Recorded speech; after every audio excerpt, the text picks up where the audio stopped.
ओम नमो भगवते वासुदेवाय नमः। श्री सत्यनारायण भगवान की कथा दुख शोक आदि को दूर करने वाली, धन धान्य को बढ़ाने वाली, सौभाग्य तथा संतान को देने वाली होती है। इस सत्यनारायण भगवान की कथा तथा इसकी पूजा विधि और इसकी व्रत कथा को मैं आपके समक्ष कह रहा हूँ, जिसको आप ध्यानपूर्वक से श्रवण करें। पूजा विधि इस प्रकार है। व्रत करने वाला पूर्णिमा व संक्रांति के दिन प्रातः अथवा सायंकाल को स्नान आदि से निवृत्त होकर के पूजा स्थान में आसन पर बैठकर श्रद्धापूर्वक श्री गणेश, गौरी, वरुण, विष्णु आदि सब देवताओं का ध्यान करके पूजन करे और संकल्प करे कि मैं सत्यनारायण स्वामी का पूजन तथा कथा श्रवण सदैव करूँगा। पुष्प हाथ में लेकर के नारायण का ध्यान करें। यज्ञोपवीत पुष्प, धूप, नैवेद्य आदि से युक्त होकर के स्तुति करे कि हे भगवान, मैंने श्रद्धापूर्वक फल, जल आदि सब सामग्री आपको अर्पण की है, इसे स्वीकार कीजिए। मेरा आपको बारंबार नमस्कार है। इसके बाद सत्यनारायण जी की कथा पढ़े अथवा श्रवण करें। श्री सत्यनारायण भगवान की व्रत कथा इस प्रकार है।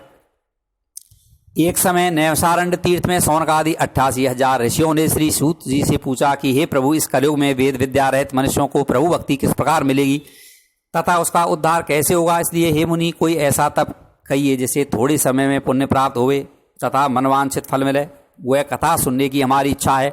सर्वशास्त्र ज्ञाता श्री सूत जी बोले कि हे वैष्णवों में पूज्य, आप सबने प्राणियों के हित की बात पूछी है। अब मैं उस श्रेष्ठ व्रत को आप लोगों से कहूँगा जिस व्रत को नारद जी ने लक्ष्मी नारायण से पूछा था और लक्ष्मीपति ने मुनि श्रेष्ठ नारद से कहा था, सो ध्यान से सुनो। एक समय योगीराज नारद जी दूसरों के हित की इच्छा से अनेक लोकों में घूमते हुए मृत्यु लोक में आ पहुँचे। यहाँ अनेक योनियों में जन्मे हुए प्राय सभी मनुष्यों को अपने कर्मों द्वारा अनेकों दुखों से पीड़ित देख करके सोचा कि किस यत्न के करने से निश्चय ही प्राणियों के दुखों का नाश हो सकेगा। ऐसा मन में सोचकर विष्णु लोक को गए।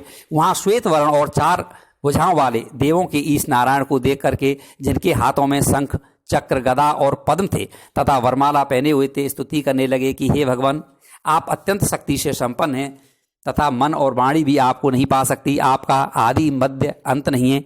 निर्गुण स्वरूप सृष्टि के आदि भूत व भक्तों के दुखों को नष्ट करने वाले हो, आपको नमस्कार है। नारद जी से इस प्रकार की स्तुति सुनकर विष्णु भगवान बोले कि हे मुनि श्रेष्ठ, आपके मन में क्या है? आपका किस काम के लिए आगमन हुआ है? निसंकोच कहो। तब नारद मुनि बोले, मृत्यु लोक में सब मनुष्य जो अनेक योनियों में पैदा हुए हैं, अपने अपने कर्मों के द्वारा अनेक प्रकार के दुखों से दुखी हो रहे हैं।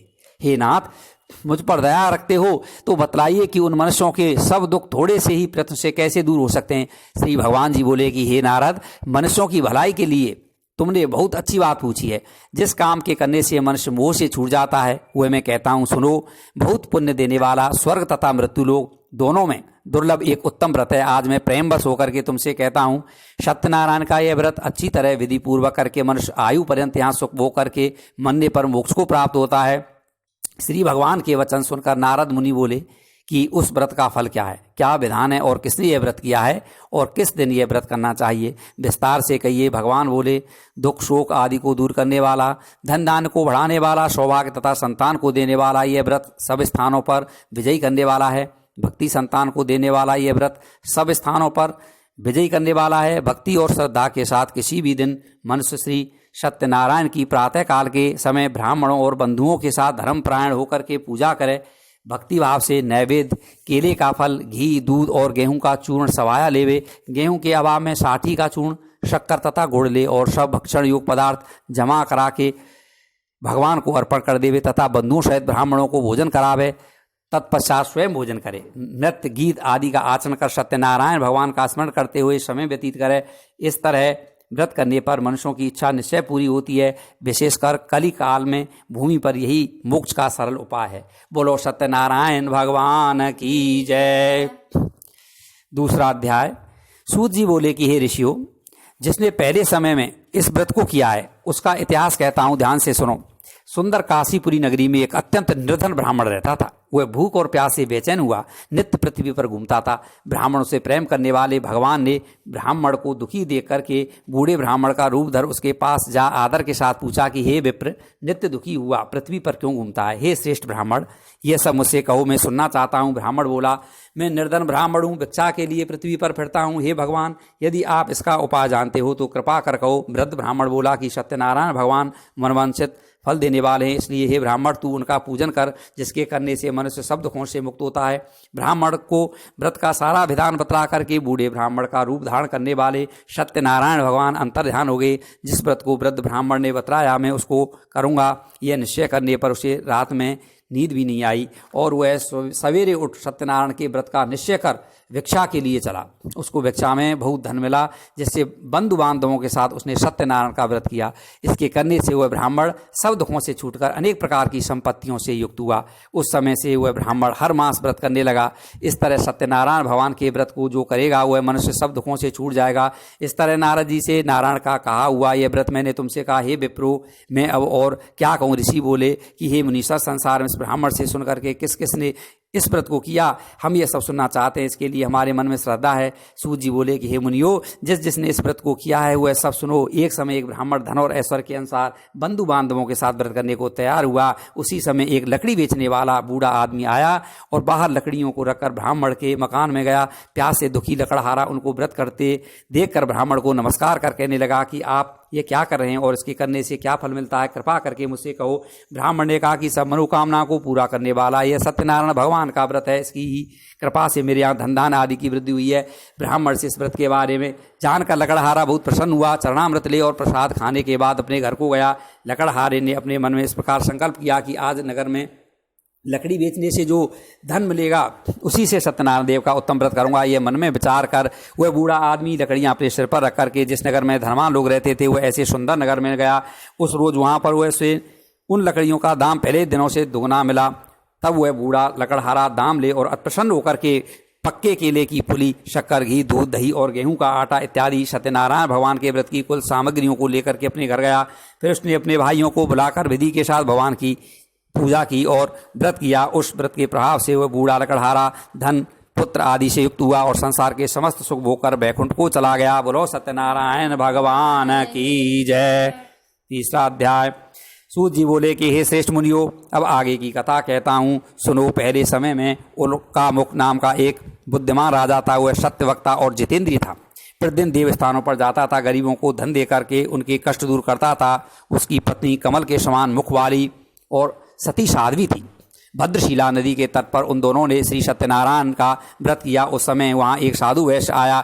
उसके पास व्यापार के लिए बहुत सा धन था। वह नाव को किनारे पर ठहरा कर राजा के पास आ गया और राजा को व्रत करते हुए देखकर विनय के साथ पूछने लगा कि हे राजन, भक्ति युक्त चित्त से आप क्या कर रहे हैं? मेरी सुनने की इच्छा है, सो आप ये मुझे बताइए। राजा बोला कि हे साधु, अपने बांधवों के साथ पुत्र आदि की प्राप्ति के लिए महाशक्तिमान सत्यनारायण भगवान का व्रत और पूजन किया जा रहा है।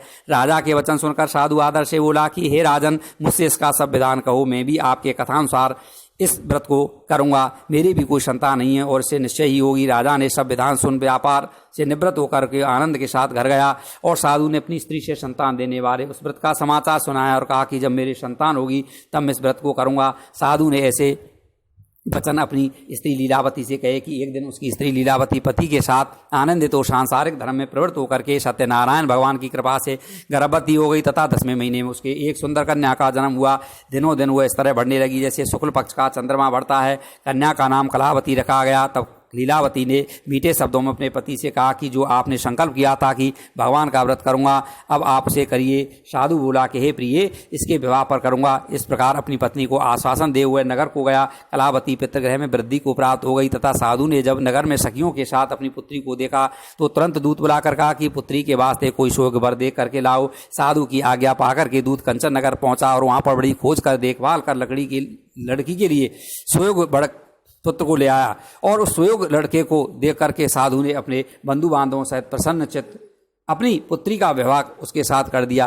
किंतु दुर्भाग्य से विवाह के समय भी उस व्रत को करना भूल गया। तब श्री भगवान क्रोधित हो गए और श्राप दिया कि तुम्हें दारुण दुख प्राप्त होगा। अपने कार्य में कुशल साधु बनिया जा माता सहित समुद्र के समीप स्थित रत्नपुर नगर में गया और वहाँ दोनों ससुर जमाई चंद्रकेतु राजा के उस नगर में व्यापार करने लगे। एक रोज भगवान सत्यनारायण की माया से प्रेरित कोई चोर राजा का धन चुराकर भागा जा रहा था, किंतु राजा के दूतों को आता देखकर चोर ने घबरा कर भागते हुए राजा के धन को वहीं चुपचाप रख दिया जहाँ वो ससुर जमाई ठहरे हुए थे। जब दूतों ने उस साधु वैश्य के पास जा कर के राजा के धन को रखा तो देखा कि वे दोनों को बांध कर ले गए और प्रसन्नता से दौड़ते हुए राजा के समीप जाकर बोले, ये दो चोर हम पकड़ कर लाए हैं, कृपया आज्ञा दें। तब राजा की आज्ञा से उसको कठोर कारावास में उनको डाल दिया और उनका सब कुछ छीन लिया। सत्यनारायण भगवान के श्राप द्वारा उनकी पत्नी भी घर पर बहुत दुखी हुई और घर पर जो धन रखा था चोर चुरा कर ले गए। शारीरिक और मानसिक पीड़ा तथा भूख प्यास से दुखित हो अन्न की चिंता में कलावती एक ब्राह्मण के घर गई। वहाँ उसने सत्यनारायण भगवान का व्रत होते देख फिर कथा सुनी तथा प्रसाद ग्रहण कर रात को घर आई। माता ने कलावती से कहा कि हे पुत्री, अब तक कहाँ रही वो, तेरे मन में क्या है? कलावती बोली कि हे माता, एक ब्राह्मण के घर से सत्यनारायण भगवान का व्रत देखा है। कन्या के वचन सुनकर लीलावती भगवान के पूजन की तैयारी करने लगी। लीलावती ने परिवार और बंधुओं से श्री सत्यनारायण भगवान का पूजन किया और वर मांगा कि मेरे पति और दामाद शीघ्र आ जाएं। साथ ही प्रार्थना की कि हम सबका अपराध क्षमा करो।